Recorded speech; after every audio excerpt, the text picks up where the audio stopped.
Hello, everyone, and welcome to the studio.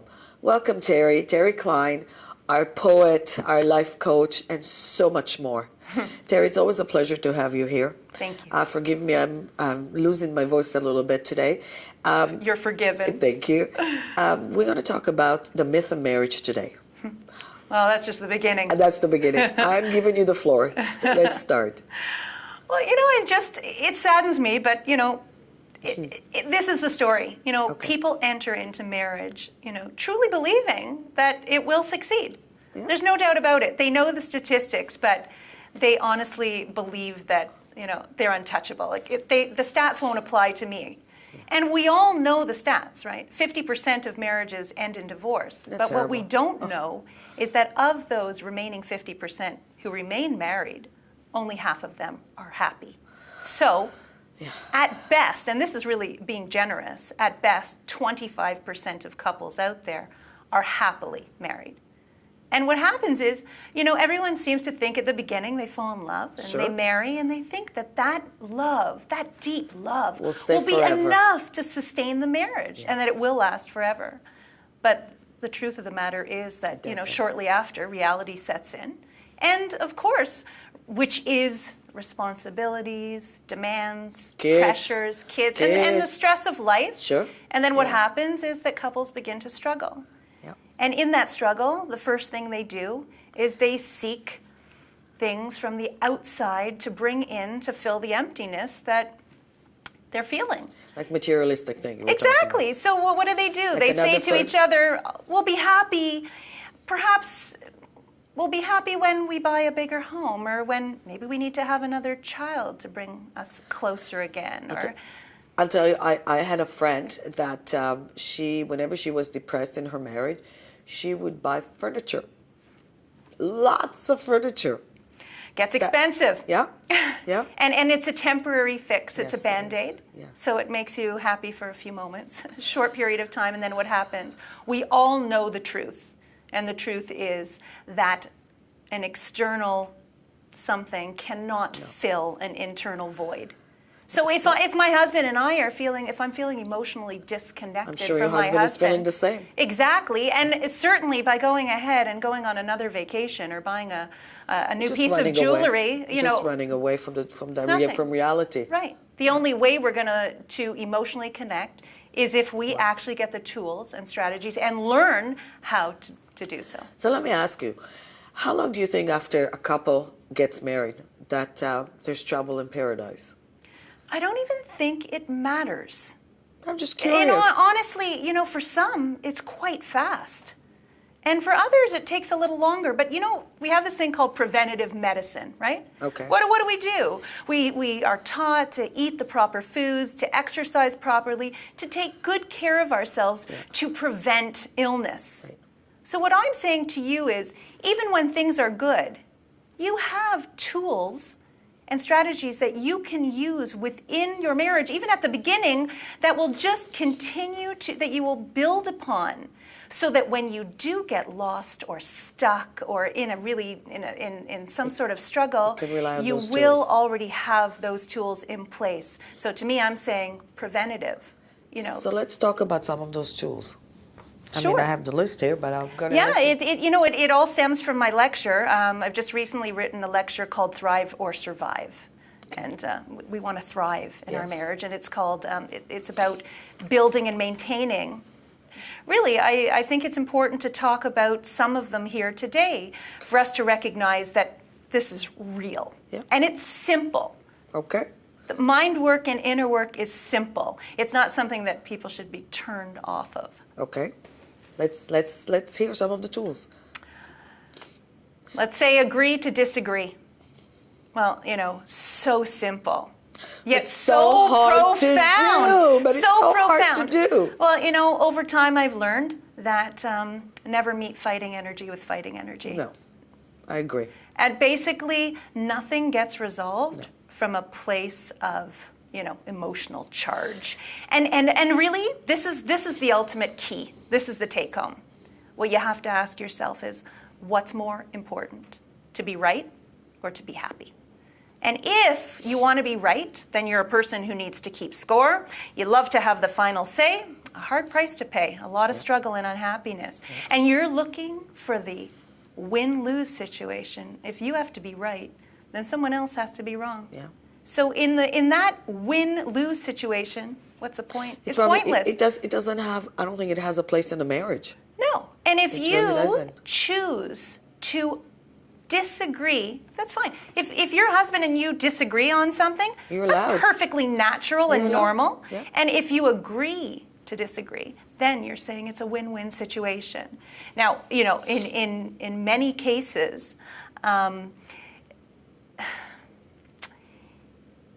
it's not so easy. No, it's not. There's no doubt it's not so easy, but you have the ability to choose your response to any situation. Sure. So in that moment, in that heated moment, it's important to acknowledge someone's feelings. You know, you recognize that someone is angry or frustrated, but instead of having the conversation in that heated moment, you can also say, you know, defer it to speak at a later time.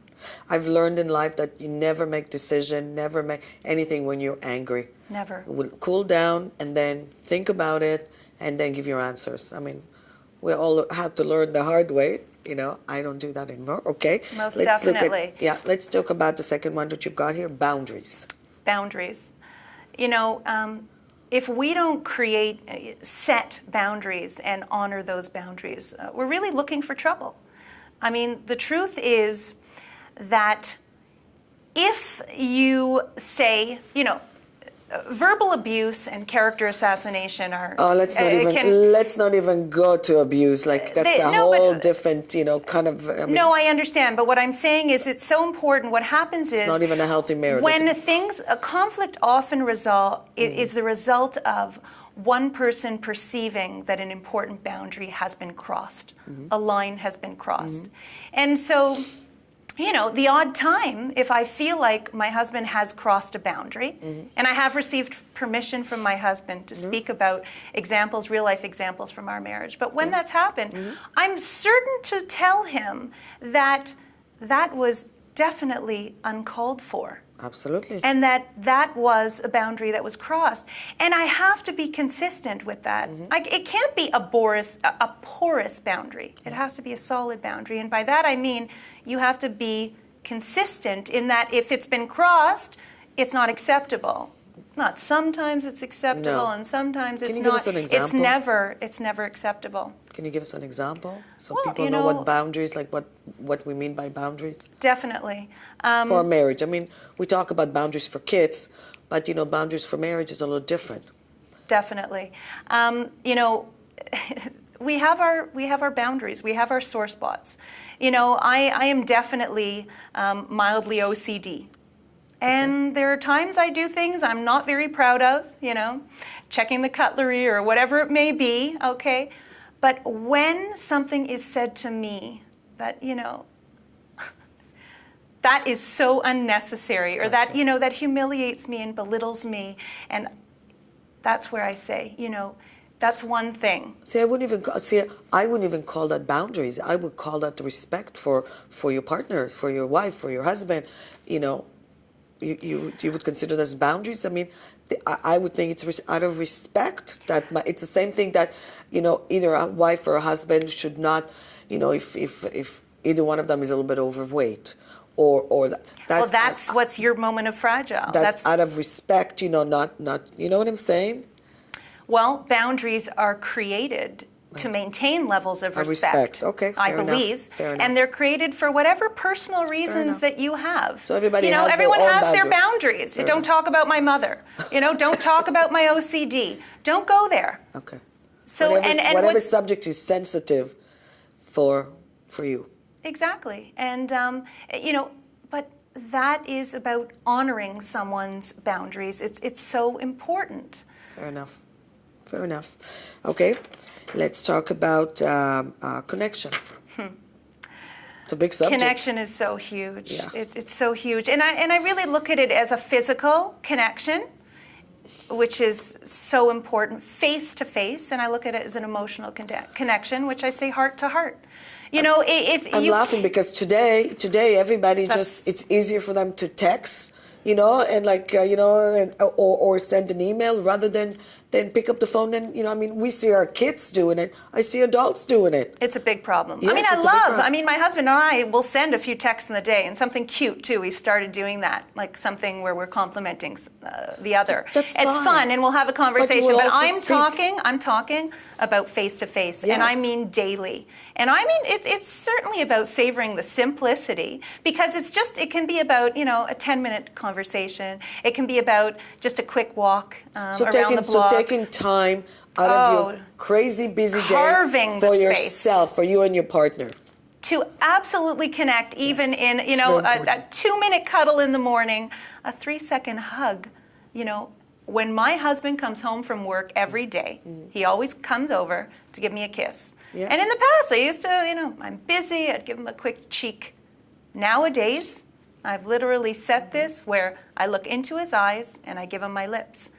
It's 2 seconds Yeah. of connection. Absolutely. And intimacy is a whole other topic. That's a I is different- intimacy, that's my other tool. But this is just point of connection. And so it's in whether also, the heart to heart is It's so you're giving important. him attention. You're noticing him. You know he's there. Oh, and you It's very feel it. important. You Yeah. feel it between the two of you. And it seems so like nothing, and it's really something. Absolutely. I'm talking, it's affected my marriage. Good. And let's move on. Forgiveness. Forgiveness is It's a hard one for some people. It is, and because no one really understands that it's a gift you give to yourself. Yeah, And that's it's right. just about saying, I don't want to be in the past anymore. Yeah. I want to move on. And it's not me saying that what you did was right. It's me saying it's time for me to move on. forward.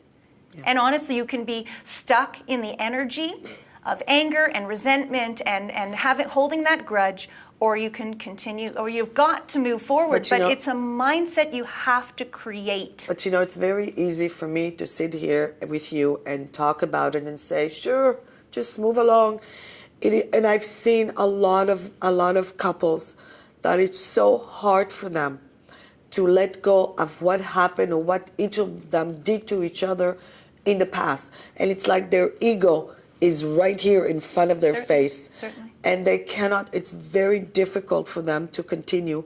And that's why they're not continuing. Well, I agree with that. But And I say to my husband, what do you think I am, an on-off switch? You've insulted me. We've had this little argument.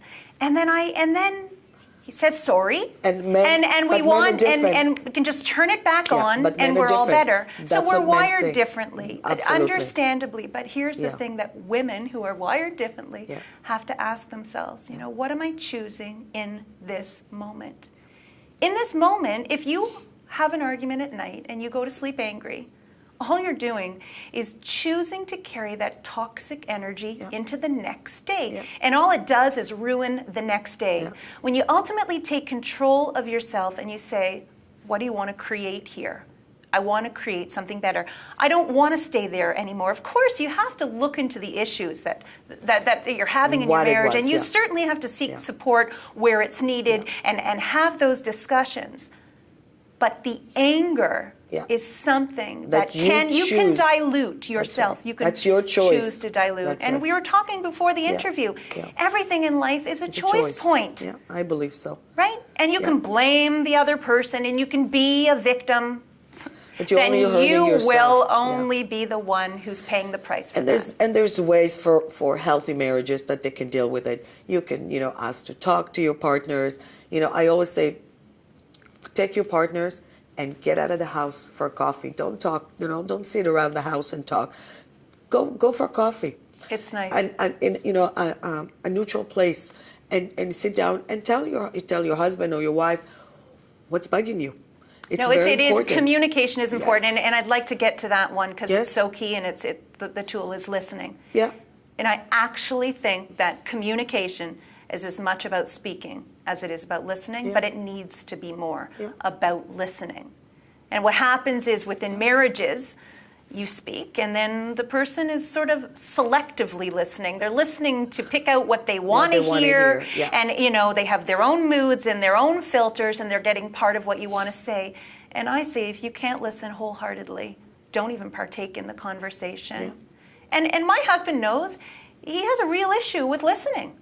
I think most men do. It's like they want to interject. They want to show what they have to their man, what they want to contribute. They always want to feel that intellectually they have something to contribute. And I read an article in the New York Times on Sunday, and I was sitting with my husband. We were sitting at the table, and my son and I described this article to my son, and my husband just, I was in mid-sentence, and he just took right over. And I looked at him, and I looked at my son, and we laughed because we've had this conversation.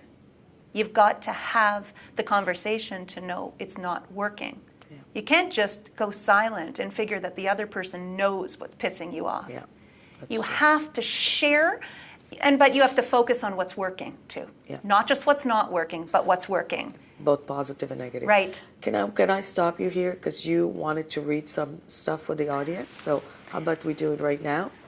So my husband, I wrote him a poem in my second book, Mind Unlocked, and it's called Will You Be My Valentine? And there are a few verses in here I want to share because I think it's so important how I changed my mindset, and things have really shifted in our marriage. Good for you. And I have to be honest with you, our marriage was always fine, and it was always good enough. But now both of us better. have decided that we actually want to take it to that level of greatness. Good. And we're getting there. Isn't that great? Just to wake up every morning and be happy about that. That's wonderful. And we're still working. Believe you me, it's an ongoing journey. That's right. And you will continue working, yeah. I will close my eyes to the person that I want you to be, and I promise to embrace all aspects of you that you would like me to see. For you are not the problem lies in my thoughts. And wanting reality to be different can really hurt a lot. The bottom line for you, my darling husband, is that I will be the change that I want to see. In this relationship, my expectations of you will now become my expectations of me. I will become a role model like you have never seen before. In so doing, I will become the woman whom you will once again choose to adore. I promise to give you your space, and soon enough you will see that it was not the changing circumstances, but my thoughts that set me free. Oh, isn't that beautiful? And I think people need to understand that the person in the relationship who has the greater awareness, they have to be the one to make the decision to evolve the relationship. As I was telling you before, I've learned a long time in life that you can't change anybody. You cannot control anybody. You can only control yourself. You can only change yourself. But by changing yourself, everybody around you changes because you're not the same person anymore. That's right. That's right. And that's the gift you can give yourself. So if you're focusing on strengths, then you're understanding that that's what you're going to magnify in the marriage. So if you look at your husband and you can say to yourself, well, what do I want to magnify? What I love about him and why I married him, or what I can't, drives me crazy about him. Exactly. It's your choice. Yes. And as well, when you love, you need to love unconditionally. The Jewish religion defines love in 3 ways. It's the emotion you feel when you are really looking at the virtues of a person. I have a problem with this unconditional because I have a problem with that unconditional love. Well, with regards to anything. Are we talking about the love you feel in your heart or the love to continue the marriage no matter what? Oh, no. So what do you mean by that? Well, first of all, again, continuing your marriage no matter what. Okay, that's a whole other... I said it wrong. Your husband is great to you. He's wonderful. You love him, but then he has a mistress on the side. So that's what I'm saying. What is unconditional? That's a condition that, as far as I'm concerned, is past the boundaries. But again, everyone has to make those decisions. So what's unconditional love? Okay, well, I'm going to tell you what the Jewish religion says. Okay. What's important to me is important to you. That's love. Okay. What's important to me is important to you. Love is the more I give, the more I love. Love is focusing on a person's strengths. Unconditional means that you've made a mistake. You have done wrong. We love our children unconditionally all the time. We practice this each and every day. But you can't compare, I'm sorry. You cannot compare your children to your husband. It's 2 different things. I hear you. Your children are just, it's part of your soul. Everything is your soul's journey. Believe me. Your relationship with your husband is still your soul's journey because... But it's still not your children. 100%. And Your we're children not, will be your children will be your children forever. You can't change that fact. But husband, unfortunately, come and go. So well, I'd like it to make well, it yes, the I equation know. less disposable. Yeah. And if we have these tools and we use them, then, but again, conditional love is really going to be something that the two of you have to discuss, Right. you and your spouse. What's crossing a boundary and what's not for you. So it's still okay. So it really is variable. It's conditional. Okay, we might have something for one more. Do you want to talk about strengths? Well, I did already. Okay, that's right. We did. With the strengths. We but, did listen, meaning. Well, I'll give you an example. Okay. When my husband is, right now he's really got to declutter. There's a lot of stuff going on. And when I nag him and try to control the circumstances regarding that, It usually backfires. He becomes so angry and he says, Yeah. you have to stop micromanaging my world. Yeah. But when I recognize the baby steps and when I encourage those baby steps, he becomes self-motivated. Everything is in the approach. But you have to put yourself in his shoes. If he nagged you the same Certainly. way, you will snap. Certainly, but certainly we have things we want to achieve. We're all So our time is up. Oh my God, we can sit here and talk forever. And next time you'll come back because it's really interesting. I hope we help somebody out there. And please come and I see am us inviting again. people to, Yes, welcome with these lectures. I have so many inspiring and empowering lectures that I'm You're offering. great. And my coaching and my books, they all speak the same language. Excellent. I take people from a place of stuck to feeling empowered. That's the theme of all my work, and we all need that. Keep on doing your good work. Keep on doing. I'm going to say goodbye, and we'll see you next week.